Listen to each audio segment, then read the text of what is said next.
Welcome to my YouTube channel. हम लोग भू सर्वेक्षण देख रहे थे, सर्वेइंग देख रहे थे।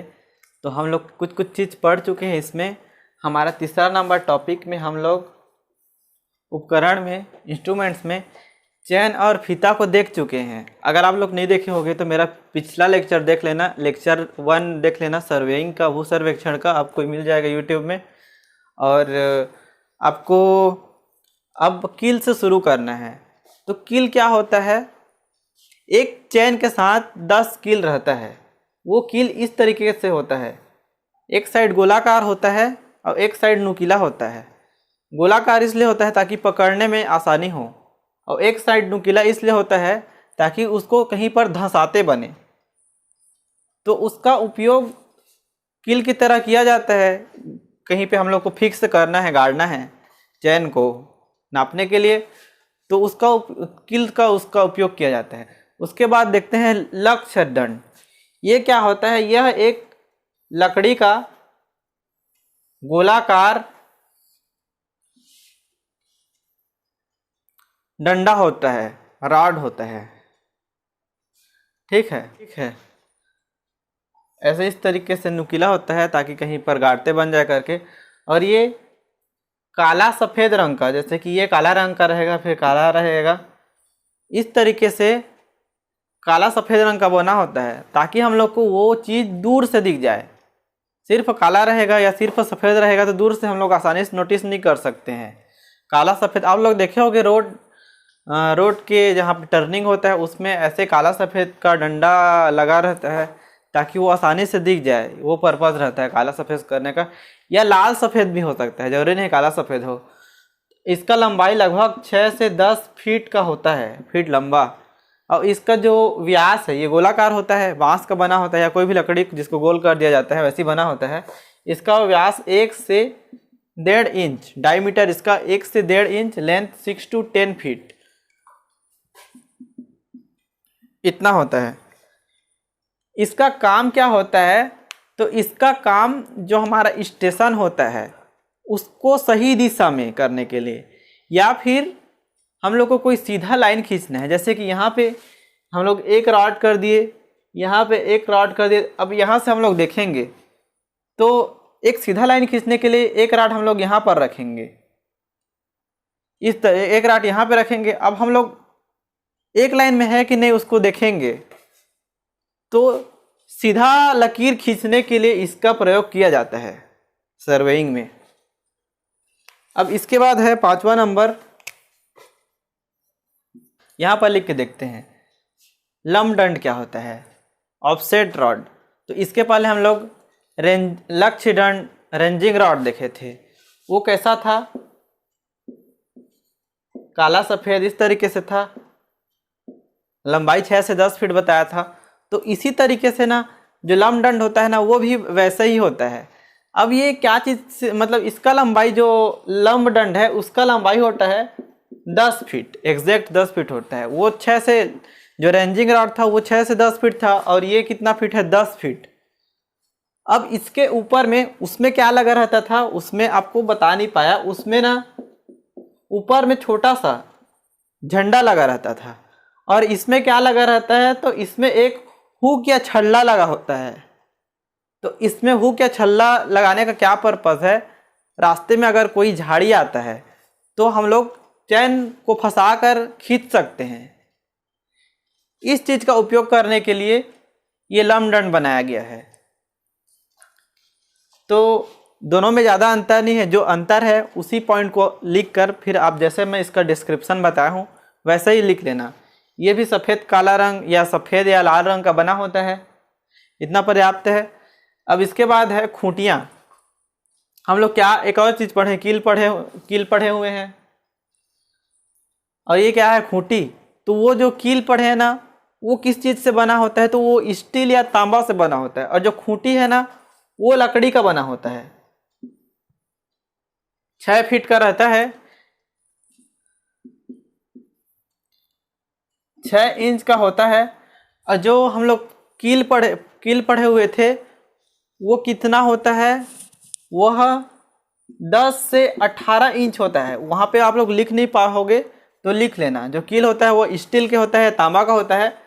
10 से 18 इंच का होता है और इस तरीके से होता है, एक साइड गोलाकार एक साइड नुकीला। और जो खूंटी होता है ना वो किस चीज़ का बना होता है, लकड़ी का, और ऐसे चौकोन खूंटी होता है, ऐसे चौकोन बना होता है और 6 इंच का रहता है। उसको इतना गाड़ा जाता है, ये भी ज़मीन में गाड़ने के लिए, ये भी ज़मीन में गाड़ने के लिए है, और इसको इतना गाड़ा जाता है कि सिर्फ 1.5 इंच बचे, बाकी इतना तक ज़मीन में घुस जाए, इस तरीके से बनाया गया होता है। तो खूंटी देख लिए, अब क्रॉस स्टाफ देखते हैं। ये देखो, ये क्रॉस स्टाफ है। इस तरीके से आपको चित्र बनाना होता है। इसका जो लंबाई होता है वो 5 फीट होता है। ये एक रॉड है जो इसको सपोर्ट करके रखा हुआ है, और ये किस तरीके से बना हुआ है उसको जानने से पहले ये क्या काम आता है उसको समझना। तो यह कोई लाइन है, हम लोग चैन सर्वे कर रहे हैं, हम लोग एक लाइन खींचे चैन के माध्यम से, लाइन खींचे। अब हम लोग को एक लंबवत रेखा खींचना है, परपेंडिकुलर लाइन खींचना है 90 डिग्री पर। तो हम लोग क्या करते हैं, जो चैन है ना उसको यहाँ पे रोक देते हैं और यहाँ पे इस क्रॉस स्टाफ को रखते हैं, क्रॉस स्टाफ को रखते हैं। और जैसे कि यहाँ पे ये दोनों के बीच में ये डिग्री है ना, ये ऊपर में जो प्लेट लगा हुआ है, पत्ती लगा हुआ है, इनके बीच में जो कोण है वो 90 डिग्री का होता है, 90 अंश का होता है। तो इसमें हम लोग जैसे देखेंगे ना इधर से और इधर से देखेंगे तो ये दोनों के बीच में जो कोण है ना वो 90 डिग्री का आएगा। तो उस तरीके से हम लोग को जो ऑफसेट रॉड होता है उसको हम लोग को इस तरीके से एडजस्ट करना है कि दोनों के बीच में 90 डिग्री का कोण बने। तो हम लोग यहाँ पे रख के, यहाँ पे ऑफसेट रॉड, यहाँ पे रॉड रहेगा, तो यहाँ पे हम लोग क्रॉस स्टाफ को रख के यहाँ पे हम लोग ऑफसेट रॉड रखेंगे, तब दोनों के बीच में 90 डिग्री का अंश हम लोग को दिखेगा। इस तरीके से हम लोग 90 डिग्री अंश हम लोग प्राप्त कर सकते हैं। तो इसमें क्या लिखना, क्रॉस स्टाफ का उपयोग लंबवत रेखा खींचने का काम आता है। इसका ऊंचाई 5 फीट होता है। पत्तियों के बीच में जो कोण होता है वो 90 डिग्री का होता है, 90 अंश का होता है। इतना लिखना पर्याप्त है क्रॉस स्टाफ में।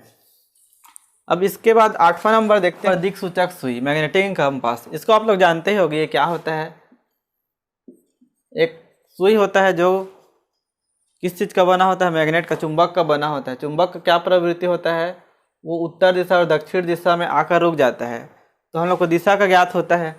तो यह काम चैन सर्वेइंग में भी होता है, इस चीज़ का काम दिशा ज्ञात करने के लिए। हम लोग को दिशा पता होगा तभी तो हम लोग उसके आधार पर उसको हम लोग को पेज में नोट करना है। तो जैसे हम लोग दिशा को नाप ले तो उसी हिसाब से हम लोग पेज में 4 दिशा लेंगे, उत्तर दक्षिण पूरब पश्चिम, उस हिसाब से हम लोग अपना पेपर वर्क करेंगे कि क्या क्या हम लोग को लिखना है, क्या दिशा लिखना है, उस हिसाब से। अब ऑप्टिकल स्क्वायर क्या होता है, आप लोग को मैं बताया क्रॉस स्टाफ। जो क्रॉस स्टाफ काम करता है ना, क्या काम करता है, एक सीधी रेखा में लंबवत परपेंडिकुलर लाइन खींचने का काम करता है। तो वो काम कैसे करता था, उसमें 4 पत्तियां होते थे, 4 पत्तियां होते थे। अब हम लोग का लाइन एक इधर है, अब इसमें हम लोग एक रॉड रख दिए, यहाँ पे एक रॉड रख दिए। अब इसको हम लोग यहाँ पे हम लोग को लंबवत लाइन खींचना है यहाँ पे, तो यहाँ पे हम लोग क्रॉस स्टाफ रख देंगे। फिर इधर साइड से हम लोग आके देखेंगे, इसको थोड़ा सा हम लोग घुमा के देखेंगे कि हाँ ये इस लाइन में आ रहा है कि नहीं, इसको देखेंगे। उसके बाद इधर जो लाइन है ना, तो हम लोग जो रॉड को यहाँ पे एक रॉड रखेंगे और देखेंगे कि ये इसके सीध में है कि नहीं, उस हिसाब से हम लोग इसको घुमाते हैं, ऐसे करके देखते हैं। ये क्या होता है, क्रॉस स्टाफ। उसमें हम लोग को घुमा कर देखना होता है और रॉड को रखना होता है। और ऑप्टिकल स्क्वायर क्या होता है, तो ये काम वही होता है लंबवत खींचने के लिए। इसमें एक त्रिभुजाकार संदूक होता है, त्रिभुज के आकार का संदूक होते हैं जिनके बीच का कोण 45 डिग्री होता है और बीच में ये समकोण बनाता है और इन दोनों दीवार में कांच के मिरर होते हैं। दर्पण या आईना होता है कांच का। तो दर्पण के सहायता से हम लोग समकोण बनाते हैं, लाइन। इसी को बोला जाता है ऑप्टिकल स्क्वायर। ये याद रखना कि दोनों के बीच में कोण कितना होता है, तो 45 डिग्री। किस चीज़ का बना होता है? ये क्या होता है? त्रिभुजाकार संदूक, जैसे कि संदूक है, ठीक है। तो ये ऊपर से खोखला होता है, ऊपर से हम लोग झांक सकते हैं और अंदर में उसके दीवार में, दो साइड के दीवार में कांच लगा हुआ है, जिससे हम लोग देख सकते हैं कि कौन सा दिशा में हम लोग को करना है। फिर हम लोग लंबवत लाइन खींच सकते हैं। इसके बाद है लट्ठा। लट्ठा किसको बोलते हैं? तो लाठी को ही बोलते हैं। ये जैसे रंजिंग रॉड काम आता है ना, उसी तरीके का है। उसमें भी ऊपर में झंडा लगा होता है और ये भी 6 से 10 फीट का होता है। अब इसके बाद है क्षेत्र पुस्तिका। क्षेत्र पुस्तिका क्या होता है? हम लोग कुछ भी चीज़ रिकॉर्ड करते हैं, लंबाई सर्वेक्षण करते हैं, तो कुछ भी चीज़ का रिकॉर्ड करते हैं, लंबाई, चौड़ाई, तो ये सब को हम लोग किसी एक बुक में एंट्री करते हैं। इसी को बोलते हैं फील्ड बुक, जिसमें हम लोग आसानी से हर चीज़ को एंट्री कर सकते हैं। कॉलम बनाए हुए रहते हैं कि कितना लंबाई को कहाँ पर लिखना है, किस चीज़ को कहाँ पर लिखना है, तो उसी को बोलते हैं क्षेत्र पुस्तिका। ये एक छोटा सा चीज़ है। अब इसके बाद एक बड़ा चीज़ देखते हैं, dumpy level. Dumpy level, dumpy level, ये क्या होता है? इसको मिटा रहा हूँ बाकी चीज़ों को।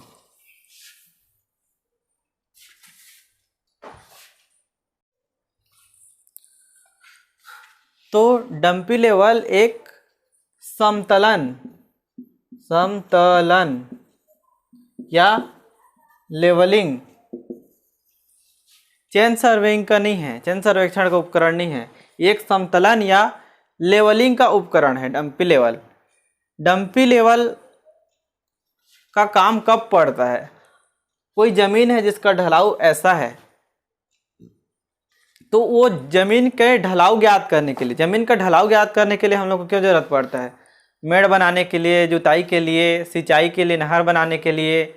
जब जुताई करते हैं तो पाटा चलाते हैं। तो हम लोग को किस मतलब उसको समतल करने के लिए क्या करना पड़ता है, उसको जानकारी रखने के लिए सबसे पहले हम लोग को जमीन से वह मतलब जो जमीन है वो वास्तविक कितना होना चाहिए, उससे वो कितना अंश पर झुका हुआ है, तो उस चीज़ को ज्ञात करने के लिए हम लोग को समतलन का आवश्यकता पड़ता है। और वह चीज़ वो किससे ज्ञात किया जाता है? तो वो डंपी लेवल नाम के उपकरण से ज्ञात किया जाता है। अब इसमें क्या क्या चीज़ की आवश्यकता पड़ती है उसको एक बार हम लोग देखते हैं। देखो इसमें सब क्या क्या चीज़ होता है, सबका नाम इंग्लिश में लिखा हुआ है। इंग्लिश में सबका नाम होता है। लेवलिंग रॉड होता है, दूरबीन या टेलीस्कोप होता है, ये इसका मुख्य अंग है, टेलीस्कोप होना। Eyepiece, focusing screw, diaphragm screw, levelling screw, level tube nut, ray shade, cross bubble tube और क्रॉस हेयर्स। इसके अलावा एक ट्राइपॉड स्टैंड होता है, जिसमें मैं वीडियो बना रहा हूँ, ठीक है। तो ट्राइपॉड स्टैंड इस तरीके से होता है। यहाँ पे टेलीस्कोप रखते हैं, तो यहाँ पे एक क्रॉस बबल ट्यूब यहाँ पे रहता है। वो क्रॉस बबल ट्यूब कैसे रहता है बता रहा हूँ। ये एक प्लेट टाइप का रहता है, उसमें ना यहाँ पे पानी भरा होता है और बीच में एक बुलबुला रहता है। उससे ये पता चलता है कि झुका है कि नहीं। जो हम लोग रखे हुए हैं ना, वो किधर झुका हुआ है। बुलबुला इधर आया मतलब ये उठ गया है, तो इधर आया है मतलब इधर साइड झुका हुआ है। अगर इधर आया तो इधर साइड झुका हुआ है। इस तरीके से हम लोग समझ सकते हैं। तो हमारा ये चीज़ खत्म होता है। डंपी लेवल किस काम में आता है और उसमें क्या क्या अंग होते हैं, इतना बताओगे तो आपके लिए पर्याप्त है।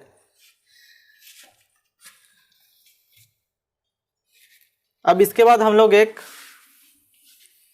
अंतिम टॉपिक में एक एक प्रश्न करते हैं तो उसका सूत्र भी समझ में आ जाएगा।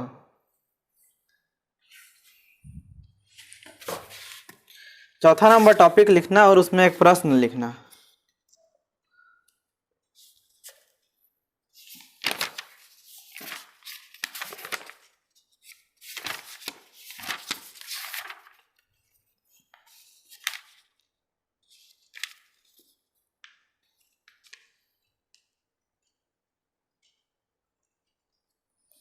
एक प्रश्न लिखना। एक रेखा को मापने के लिए ये प्रश्न है, ठीक है। एक रेखा को मापने के लिए मीट्रिक चेन प्रयोग की गई। मीट्रिक चेन प्रयोग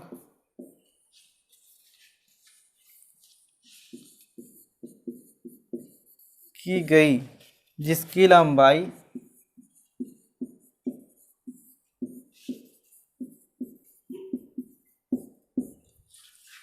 500 मीटर थी।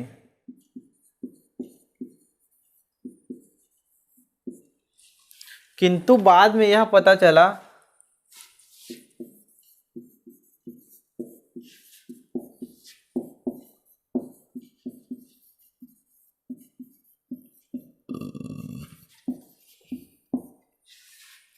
कि चेन 0.3 मीटर बड़ी थी। रेखा की वास्तविक दूरी ज्ञात कीजिए। ये एक प्रश्न है। ये प्रश्न क्या कहता है? एक रेखा को मापने के लिए मीट्रिक चेन का प्रयोग किया गया। एक रेखा को मापने के लिए मीट्रिक चेन का प्रयोग किया गया जिसकी लंबाई 500 मीटर थी। मीट्रिक चेन का यहाँ पे लंबाई है 500 मीटर। तो जो ये 500 मीटर लिखा हुआ है ना, वो मीट्रिक चेन की लंबाई नहीं है। मीट्रिक चेन की हम लोग लंबाई क्या पढ़े हुए हैं?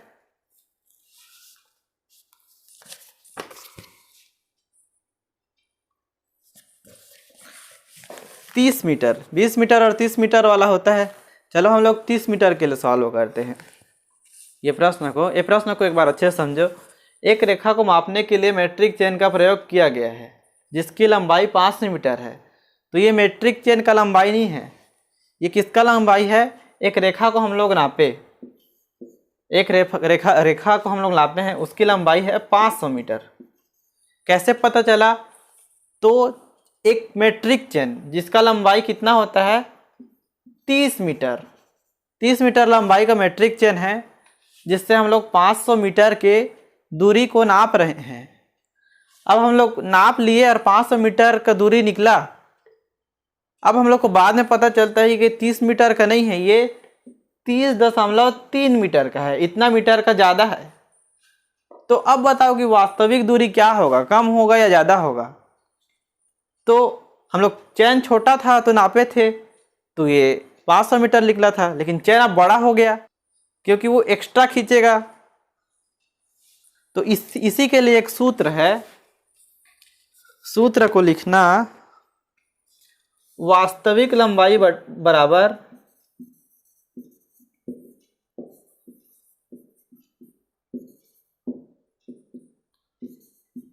वास्तविक लंबाई बराबर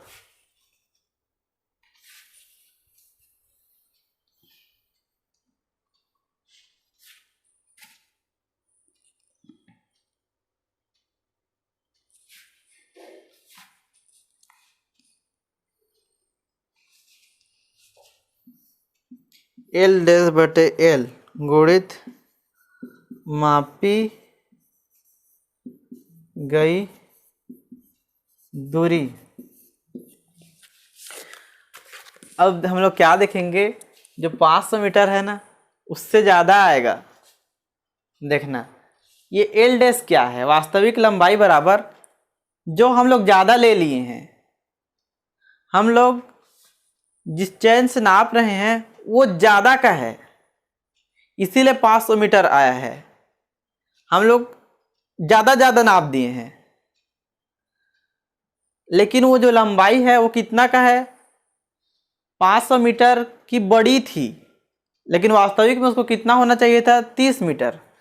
तो यहाँ पे जो एल डैश है ना, वो कितना बड़ा है उसको लिखना है। मतलब कितना बड़ा हो गया, 30.0.3 बटे एल बटे 30 गुणित मापी गई लंबाई कितना हो गया, 500 मीटर।